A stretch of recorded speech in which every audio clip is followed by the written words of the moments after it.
Hey there, everyone. It says I'm live. How wonderful. I am Laura Saxauer. I'm a spiritual artist living out here in Southern California. And I wanted to share with you my story about last night waking up at 2 a.m. with like the anxiety. So tell me, do you ever experience this? Do you ever experience being totally fine during the waking hours?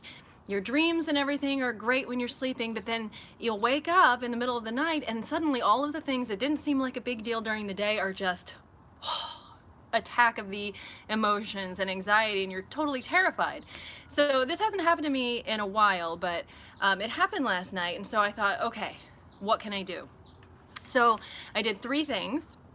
The first thing was a method by Gabby Bernstein. She's an author and a motivational speaker, and she calls it the Choose Again method. And so there are three steps. The first step of the Choose Again method is to identify the thought that's limiting or painful, and acknowledge it. Say, yes, I notice that this is a thought that I'm having that is not super high vibrational. The second step is to forgive yourself for having the thought and even forgiving the thought itself. So just consciously letting yourself off the hook and forgiving yourself for having the thought. And the third step is to choose again, to choose the next best feeling thought that you can reach for. So you may not be able to reach for the thought, oh, I'm perfectly fine and everything's great, because when you're having anxiety, that may be too far of a reach. But you might be able to have the next best thought of, I'm laying in bed and I feel safe right now. Like if this is an early morning panic. Or even something like, the feel of my fingers rubbing together is comforting. So just whatever, like that next best feeling thought that you can have, reach for that. And then if you get there, you can choose again and reach for the next best feeling thought and kind of pull yourself out that way. So I did that. The second thing that I did to help myself with that 2 a.m. freak out was call on Archangel Michael. So Archangel Michael is the protector, the clearer of energy of the archangels.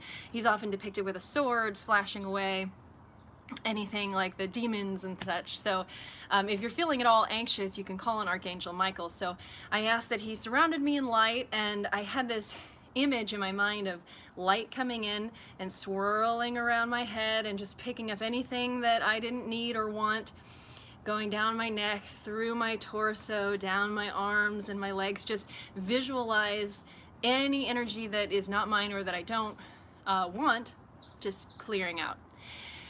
And that helped too. And then the third thing I did was, I'm a Reiki practitioner, so I work with the Reiki energy healing and relaxation. So what I did was I placed my hands on myself and I called in Reiki energy. So if you're not a practitioner, one thing that you can do is just resting your hands on yourself, because that in itself is very grounding. And then just invite in white light. Just ask for like calming, protective white light to fill that space that was just cleared out with our Archangel Michael visualization. So just sitting there and breathing and feeling your belly rising and falling, getting yourself grounded, imagining yourself being filled up with that calming energy. And after I did those three things, the Choose Again method by Gabby Bernstein, the second thing I did was call in Archangel Michael, and the third thing was offering myself healing light. And after that, I felt calm. It was like it had been washed away. And so I just wanted to share that with you, because that is a thing that happens. I don't know why stuff feels scarier in the middle of the night when you wake up, but sometimes it does. But we have tools and we have techniques and we have things that we can reach for to help us. So let me know in the comments if this was helpful to you, and I wish you well.